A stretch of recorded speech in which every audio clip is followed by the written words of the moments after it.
Olá, queridos! Que bom que estamos juntos outra vez. E o estudo de hoje vai falar de uma coisa muito boa, que foi o que encheu meu coração quando eu era muito criança ainda e comecei a falar sobre, e ouvir falar sobre as verdades do Evangelho. Cristo foi preparar um lugar no celeste país do Senhor, onde havemos de ter nosso lar e onde só reinará paz e amor. Esses hinos enchiam meu coração. Eu espero que encha o seu também. Hoje nós vamos falar deste lar celeste que Jesus foi preparar para nós. Vamos orar? Santo Deus e amado Pai, louvado seja o teu nome para sempre, Senhor, por tua misericordiosa bondade, amparo, por seu cuidado, por suas promessas que não falham. Abençoa-nos agora ao estudarmos, para que o Senhor, ao ser o centro de nosso coração e de nossa vida, possa ser agora, através do teu Espírito Santo, a iluminação que precisamos. Em nome de Jesus. Amém. Queridos, quando era pequena, que eu ouvia falar de um reinado, de um reino, eu ficava pensando como era estar na frente de um rei, como seria isso? Como seria falar perto de um rei? Como que seriam as palavras dele? Você já parou para pensar que você vai estar mesmo num reino de verdade? Mas um reino que nunca mais vai ter fim? Observe que estudo maravilhoso que nós vamos ter agora. Por favor, pegue a sua Bíblia, é hora de estudar a palavra de Deus. Vamos lá? Quem há de afinal reinar sobre o reino de Deus? Eu não estou falando sobre o reino da Rainha Elizabeth, eu não estou falando sobre o reino da Suécia, eu estou falando do reino de Deus. Quem vai reinar lá? Por favor, Miqueias 4.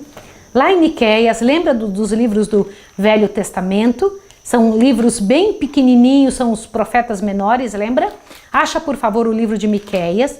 Um pouquinho antes do livro de Mateus, você vai encontrar livros pequenos, curtos, são os profetas menores. Acha a Bíblia em Miqueias, por favor. Miqueias, achou? Capítulo 4, vamos juntos? O verso 8, a pergunta é, quem afinal há de reinar no reino de Deus? Miqueias 4, 8. A ti, ó torre do rebanho, monte da filha de Sião, a ti virá, sim, a ti virá o primeiro domínio, o reino da filha de Jerusalém. Uau! Deixa eu comentar uma coisa com você. Sabia que o Senhor Deus tinha feito a terra para ser o domínio de Adão, do homem? Sabia disso? Deus havia dado a terra para Adão, aqui era o reino dele. A ti virá o primeiro domínio, será dado de volta para os filhos do Altíssimo. O reino será dado. Avante. Quando interrogado acerca de ser ele rei, o que Jesus disse? Observe bem. São João 18, vai lá. São João 18. Vamos ver o que Jesus disse ao fato. Eu acho muito lindo a linguagem de Jesus. São João 18, o verso 37 diz assim. Olha bem. Perguntou-lhe Pilatos: és tu rei? Respondeu Jesus, olhe bem, tu dizes que eu sou rei. Eu para isso nasci e para isso vim ao mundo, a fim de dar testemunho da verdade. Todo aquele que é da verdade, ouve a minha voz. Espera aí, Jesus quando foi interrogado, ele disse, para isso nasci, para isso vim ao mundo. Jesus nasceu para ser rei. Mas ele não reinará sozinho, você vai ver já já. Como apareceu Jesus por ocasião da transfiguração? Mateus 17, 2. Vamos dar uma olhadinha? Como foi que Jesus apareceu no momento da transfiguração? Mateus 17. É muito bom saber estes textos. Você deve ir guardando tudo isso. Não perca estes estudos. Vai passando para todo mundo. Mateus 17, 2 diz assim. Ali ele foi transfigurado diante deles. O seu rosto resplandeceu como o sol, as suas vestes se tornaram brancas como a luz. Gente, pode imaginar isso? O nosso Jesus é assim, é desse jeito. Quem mais apareceu naquela ocasião? Mateus 17, 3. Então lhes apareceram Moisés e Elias, falando com ele. Desceram do céu estes dois para consolar Jesus naquele momento. Tá. Agora veja, nesta representação em miniatura do reino de Cristo, bem como na sua entrada triunfal em Jerusalém, Cristo apareceu como rei. Moisés representa os santos adormecidos a serem despertados por ocasião da vinda de Cristo. E Elias, os santos vivos que serão transladados para o céu por ocasião da vinda de Jesus. Entendeu? Agora, para que fim vem Cristo novamente? Ele vai vir para quê? Segundo Tessalonicenses 1:10. Corre em 2 Tessalonicenses. Vamos lá, Jesus vai vir para quê? Qual é a intenção dele vir aqui? Se ele já é rei no céu, se ele já tem todo esse poder, ele já é rei. Mas 1 Tessalonicenses diz que ele virá para quê? 1 Tessalonicenses, vamos lá. Perdão, 2 Tessalonicenses 1:10, vai lá, 2 Tessalonicenses 1:10 diz assim: quando vier para ser glorificado nos seus santos e ser admirado em todos os que creram, naquele dia, porque nosso testemunho foi crido entre vós. Olha só, então Jesus virá para quê? Para ser coroado rei diante de nós, no nosso coração. Vou voltar de novo aqui, ó. Quando vier para ser glorificado nos seus santos e ser admirado em todos os que creram, naquele dia, porque o nosso testemunho foi crido entre vós. Olha só, então Jesus virá, olha que coisa interessante, para ser glorificado nos seus santos. Isso é importante você saber. De que falarão os santos? Que linguagem nós vamos ter? Qual vai ser o assunto nosso? Salmo 145, 11. Vamos lá para Salmos. Salmo 145, verso 11. É muito importante você ver isso. Eu já achei Salmo 145, verso 11 diz assim: falarão da glória do teu reino e relatarão o teu poder. Amém, Senhor. Glória ao nome de Jesus. Quanto durará esse reino? Será um reino, por exemplo, o reino mais longo que nós temos na Terra. A Rainha Elizabeth está aí há muito tempo, parece que quase 70 anos. É o reino mais longo, parece que já aconteceu na Inglaterra ou no mundo. Mas o reino de Deus durará quanto tempo? Salmo 145, 13. Olha o que diz: o teu reino é um reino eterno, o teu domínio estende-se a todas as gerações. Glória ao nome do Senhor. Mas onde você e eu entramos nisso? Presta atenção. Para que fim, para que situação foi criada a terra? Isaías 45, verso 18. Vamos lá? Vai para o livro de Isaías 45, verso 18, diz assim: para que fim a terra foi criada? 45, 18 diz: pois assim diz o Senhor, que criou os céus e a terra. Ele é Deus. Foi Ele que formou a terra e a fez. Ele a estabeleceu. Ele não a criou para ser vazia, mas a formou para que fosse habitada. Entendeu isso? Não é bonito isso? A quem Deus deu a terra? Salmo 115, 16. Vamos lá? Lembra que eu falei que nós tínhamos que saber sobre esses textos? Salmo 115, verso 16. Vamos lá? Salmo 115, verso 16, diz assim: os mais altos céus são do Senhor, mas a terra deu a ele aos filhos dos homens. Gostou de ler isso? Eu acho isso interessante demais. Avante! Agora, para que fim foi o homem criado? Salmo 8, 6. Vamos ler aí mesmo no livro de Salmos, Salmo 8, verso 6. Para que fim o homem foi criado? Quando originalmente o homem foi criado, foi para quê? Salmo 8, verso 6, diz assim, eu vou ler com você. Faze com que ele, o homem, tenha domínio sobre as obras de tuas mãos. Tudo pusestes debaixo dos seus pés. Olha, o que Deus tinha colocado na mão do homem? Tudo. Agora veja. Ao perder o homem seu domínio, a quem ele entregou? Segundo Pedro 2,19. Agora vem uma parte triste, né? Segundo Pedro 2,19. Vai lá para o finalzinho da Bíblia.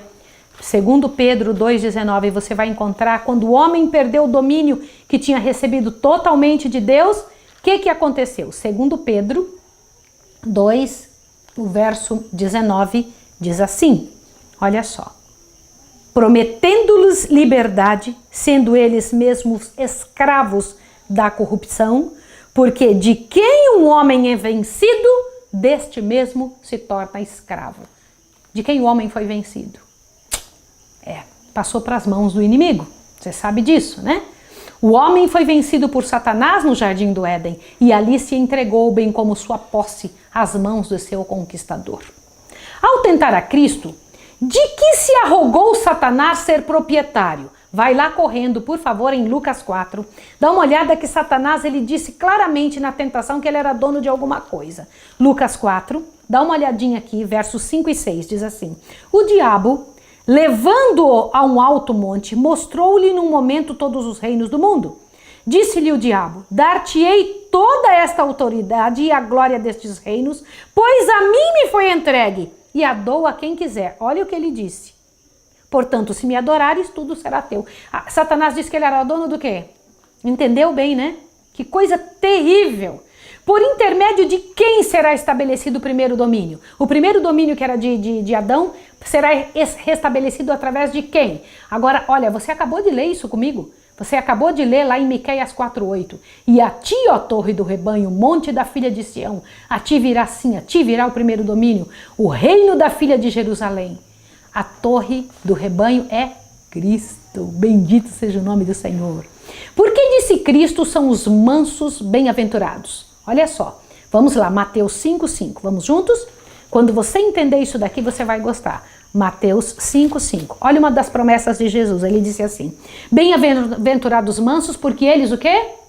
Você sabe, herdarão a terra. Quem vai herdar a terra? Os mansos, os salvos.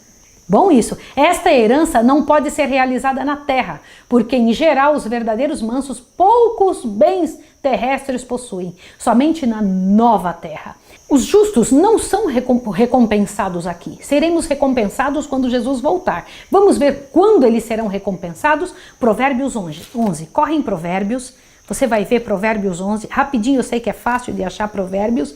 E logo, logo você vai estar craque com os outros livros da Bíblia também. Eu sei que Salmos, Provérbios são fáceis de achar. Mas logo, logo você vai estar abrindo a Bíblia aqui a colar com facilidade.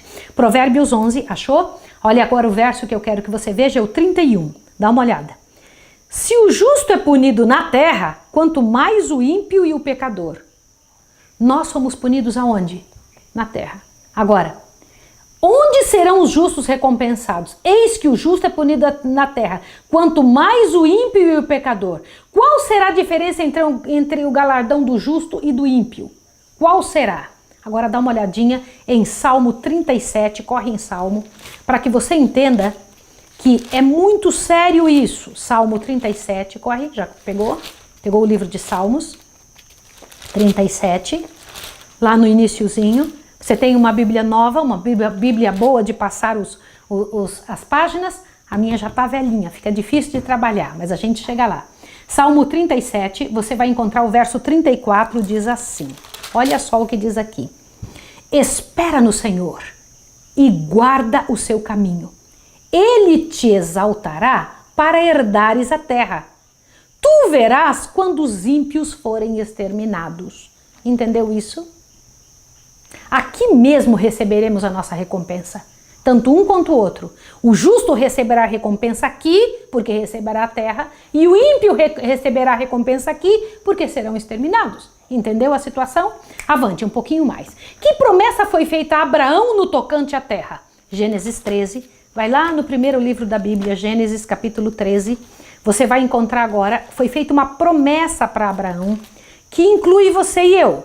Gênesis 13, por favor, o verso 14 e 15 diz assim: disse o Senhor a Abraão, depois que Ló se apartou dele: levanta agora os teus olhos e olha desde o lugar onde estás para o norte, para o sul, para o oriente, para todo o ocidente.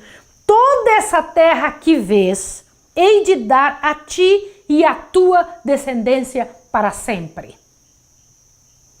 Nossa, que coisa linda. Nós estamos incluídos nisso, você e eu. Interessante isso, né? Para sempre. Quanto compreendia essa promessa? Romanos 4:13. Vamos ver que extensão tinha. Romanos, vai lá no livro de Romanos, por favor. Romanos 4, por favor, para que você entenda, verso 13, diz assim: a promessa de que havia de ser herdeiro do mundo não foi feita pela lei a Abraão ou a sua posteridade, mas pela justiça da fé. Seria herdeiro do quê? do planeta todo, do mundo. Você entendeu que a terra tinha sido dada para nós para ser a glória de Deus aqui. O pecado veio e estragou, o Senhor Jesus vem e resolve o problema e devolve o mesmo lar para Adão. Entendeu? Avante, olha. Quanto da terra de Canaã possui Abrão enquanto ele viveu? Enquanto Abrão viveu, tinha sido prometido que ele seria dono do mundo, que toda a sua descendência faria isso. Mas quanto disso ele teve? Aí mesmo no livro de Hebreus, vai para frente um pouquinho no livro de Hebreus, para frente um pouco, acha o livro de Hebreus, você vai gostar, Hebreus, capítulo 11, verso 13. Enquanto Abraão estava vivo, ele teve quanto desse planeta? Hebreus 11, verso 13, disse assim: todos esses morreram na fé, não alcançaram as promessas, viram-nas de longe e as saudaram e confessaram que eram estrangeiros e peregrinos na terra. Interessante isso. Interessante mesmo. Hebreus 11, 13 diz claramente que nenhum deles receberam a promessa ainda. Quanto da prometida possessão esperava Abraão receber em vida? Em vida ele esperava receber alguma coisa? Hebreus 11, 8 a 10. Diz assim: pela fé Abraão, sendo chamado para um lugar que havia de receber por herança, obedeceu e saiu sem saber para onde ia. Pela fé peregrinou na terra da promessa como em terra alheia, habitando em tendas com Isaque e Jacó, herdeiros com ele da mesma promessa, pois esperava a cidade que tem fundamentos, da qual Deus é arquiteto e construtor. Amém, louvado seja o nome do Senhor. Ele esperava qual? Ele sabia que a terra seria renovada. Ele sabia disso, ele sabia. Que será da terra no dia do Senhor? Esse planeta aqui, no dia da volta de Jesus, vai acontecer o quê? Que será da terra no dia do Senhor? Segundo Pedro 3,10 diz assim. Olha lá, segundo Pedro 3, verso 10 diz o seguinte. Olha só. Mas o dia do Senhor virá como ladrão. Os céus passarão com grande estrondo, e os elementos ardendo se desfarão, e a terra e as obras que nela há se descobrirão. Então, o que vai acontecer com a terra no dia da volta de Jesus? Será moída pelo fogo. Que coisa terrível, não é? Que coisa terrível. Mas avante, dá uma olhadinha aqui o que você precisa entender. O que acontecerá depois disso? Depois disso, então, segundo Pedro 3,13, mas nós, segundo a sua promessa, aguardamos novos céus e nova terra. É isso que está escrito em segundo Pedro 3,13. Então, depois da terra ser totalmente destruída pelo fogo, o que Deus vai refazer aqui? Novo céu e nova terra. Interessante isso. Quem vai morar lá? Você e eu. Agora, o que farão esses resgatados do Senhor? Olha que coisa linda. Como vai ser isso? Vai lá em Isaías 65. Corre em Isaías 65 para que você veja um pouquinho da nossa vida lá. Esse é um pedaço da sua vida e da minha vida na nova terra. Isaías 65. Eu gosto de pensar nisso porque eu sei que é minha morada eterna, que é o meu lugar para sempre, que é onde eu vou poder ter as pessoas que eu amo para nunca mais me separar delas, que eu sei que é onde para a eternidade toda nunca mais verei uma só lágrima. Isaías 65, corre lá para que você veja, é muito bonito, verso 25, diz assim: o lobo e o cordeiro se apacentarão juntos, o leão comerá palha como boi. Você sabia que antes o leão também comia grama? Está escrito em Gênesis 1, verso 30. Lá no início, quando Deus fez o mundo, era assim. Eles não comiam um ao outro. E quando Deus renovar tudo, será de volta como era no Éden. Olha só, mas o pó será a comida da serpente. Não fará mal nem dano algum em todo o meu santo monte, diz o Senhor. Não farão dano nem mal algum em todo o meu santo monte, diz o Senhor. Isso me enche o coração. Que período de culto serão observados na nova terra? Sabia que vai ter culto lá? Isaías 66, 22 e 23. Diz assim, ó. Não edificarão, olha bem. Que período de culto serão observados na nova terra? Isaías 66, 22 e 23. Vamos lá, 22 e 23. Quando que nós faremos culto na nova terra? Como os novos céus e a nova terra que eu hei de fazer estarão diante da minha face, diz o Senhor, assim há de estar a vossa posteridade e o vosso nome. E de uma lua nova a outra, e de um sábado ao outro, virá toda a humanidade adorar na minha presença, diz o Senhor. Que dia que nós vamos adorar a Deus no céu? Eu sei que agora você deve estar com a mão na cabeça. Você que está aí do outro lado deve estar pensando, mas Maísa, nós vamos adorar no dia de sábado? É por isso que eu já guardo o sábado aqui. Porque o sábado é para ser guardado, sim, foi guardado lá no Éden. Será guardado na nova terra, para a eternidade toda. O tempo de culto, o dia de adoração a Deus continuará sendo o sábado. Mas isso é história para o próximo estudo, tá bom? Vamos continuar pensando como é a nova terra. Que farão então os resgatados do Senhor? Isaías 35, 10. Vai lá em Isaías 35, verso 10. O que é que nós vamos fazer? Vamos lá, Isaías 35. Que bonito, né? Pensar sobre isso. Isaías 35, 10 diz assim: e os remidos do Senhor voltarão, e entrarão em Sião com júbilo. A alegria eterna coroará suas cabeças. Gozo e alegria alcançarão, e deles fugirá a tristeza e o gemido. Amém. É o que eu quero para sempre. Louvado seja o nome de Deus. Que extensão terá esse reino então? Que tanto? Salmo 72, 8. Vai lá, Salmo 72, verso 8. É lá a sua casa, não é aqui.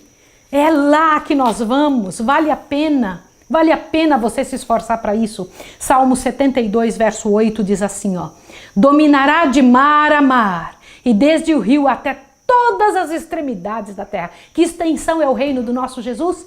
Todos os lugares, todos os detalhes, todas as células, todos os micro-organismos, tudo que existe será do nosso Deus, do nosso Jesus. Que diz Daniel deste reino? Daniel 7, 27. Dá uma olhada lá. Daniel 7, 27. Corre no livro de Daniel. Daniel é para frente de Salmos. Daniel 7, 27, você vai encontrar o que Daniel falou sobre esse reino. E eu fico pensando que oportunidade tremenda nós temos de saber estas coisas. Olha o que diz. O reino e o domínio e a majestade debaixo de todo o céu serão dados aos santos do Altíssimo. O seu reino será eterno, e todos os domínios lhe servirão e lhe obedecerão. Que lindo! Eu faço parte disso. Agora pinte na sua imaginação a coisa mais linda do mundo. Ainda não vai conseguir chegar até o que está preparado para nós. Um lugar de paz completa, de completo domínio de Cristo, aquele que cuida dos seus filhos, aquele que veio dar a vida por nós, aquele que preparou o melhor. Tudo que existe agora de mal e de miserável será então exterminado, e o Senhor recriará a terra diante dos seus olhos e entregará de volta na nossa mão. Só que Ele mesmo virá morar aqui conosco.